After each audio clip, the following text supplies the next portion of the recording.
Yo, what's up guys? Welcome back to the channel. In today's video, we're going to show you how to connect Xero to Lendio. If you use Xero for bookkeeping, connecting it to Lendio helps to streamline loan applications by automatically pulling in your financials. Here's how to set it up. First, log into your Lendio account on the website, and then from your dashboard, go to Integrations or Connected Apps. Select Xero from the list of available accounting platforms. A new window will open, prompting you to sign into Xero. Go ahead and enter your email address and password and then click Login. Review the permission request that allows Lendio to access your financial data and click Allow Access or Authorize to confirm the connection.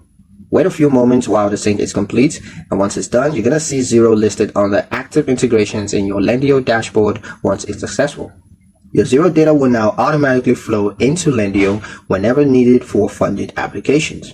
And that's pretty much it for the video, guys. Hope you liked it. Hope you found the information here useful enough. If you did, like, share, and subscribe for more helpful tutorials. Thank you guys for watching, and I'll see you in the next one.